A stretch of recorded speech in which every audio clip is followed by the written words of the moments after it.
Today we have Gary Robinson with us. Gary, you're a commercial pilot. You operate the San Martin Airport. You're the CEO of Magnum Drywall. And you're the owner of the largest country western bar in Northern California. What drove you into this?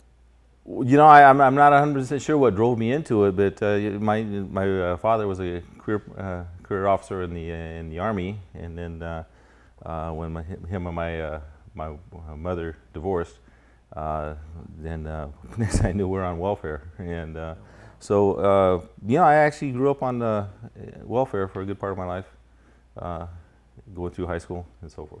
Well, you're truly an American success story, then, coming from the rags to riches in terms of pulling yourself up by the bootstraps and finding success in not only one but multiple businesses. Can you give us what it's like to operate the San Martin Airport? The San Martin Airport is it's a small airport between Morgan Hill and Gilroy, and it's one runway. We operate a fixed-base operation is what it's called, where we rent airplanes out. We have instructions there. We also have great mechanics, and we sell fuel. And so it's just a local little airport. People learn how to get their pilot's license from. And you're also a pilot out there too? Oh yes, I love flying. That's it's been my passion for 34 years now. What kind of plane are you flying? I have a King Air. I've been very fortunate to fly one of the best planes ever made. Those are absolutely amazing planes. They are. So I bet you got some great stories. You know, flying is, like I say, it's been my passion for over 34 years. And I can remember the first day that I soloed, and it was at Reed Hillview Airport. We were flying the pattern with the instructor. This is after about 8 hours of flight time with the instructor. And he pulls over, the engine's running. Well, I was actually flying the plane. He says, pull over. I pull over. He hops out and says, okay, now do it by yourself. So I had no inkling that I was going to be soloing that day.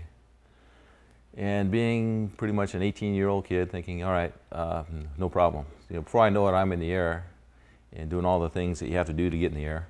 And then I'm on downwind, which is setting up for landing. And then for a moment there, I had a second to think about what I was doing, and it scared the heck out of me, Alan. I mean, all of a sudden, my palms got so sweaty, and I was petrified, thinking, how am I going to get this plane on the ground? And I was praying to God, oh, if you just let me land, I'll never fly again. And I remember saying that to myself. And came around, and I actually landed the airplane, did a good job, and forgot all that stuff that I must have said in the air. Okay, so the other area that you're working in addition, you got the airport, you got the drywall, and you got the country western bar, also known as the Saddle Rack.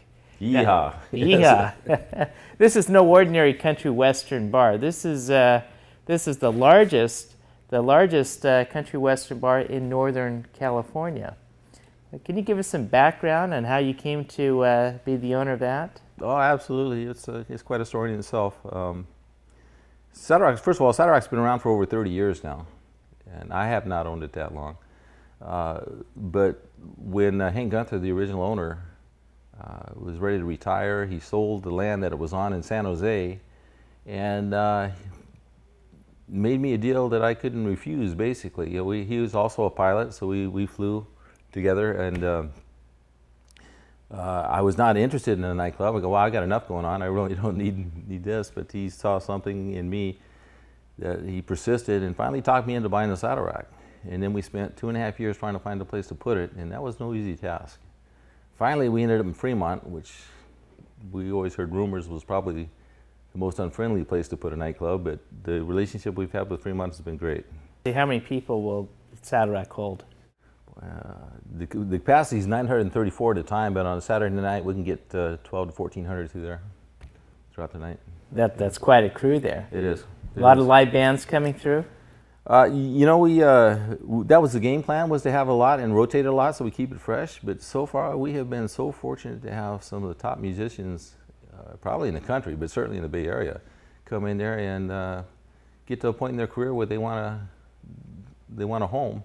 And so right now we have a group called Diablo Road, and they've been there for about 2 years now. Prior to them, there was a band there for about 4 years. So we don't rotate them around like we planned on, but the energy level is such that it really works. Now, do you have a mechanical bull on site? Is that... Absolutely, Alan. You got to have that at the Satellite. And it's the same one that's been with the Satellite for 20-some years. We keep talking about retiring it. He's getting a little tired, but it's the original one, and it's part of the culture that our guys keep it running. So everyone's on that on a Friday, Saturday night? Or? Oh, most people. A lot of people come in here and say, "I'm not getting on that thing," and before you know it, after a shot or two, they're on it, and pretty glad they did. Well, so now, what are the hours of the Saddle Rack?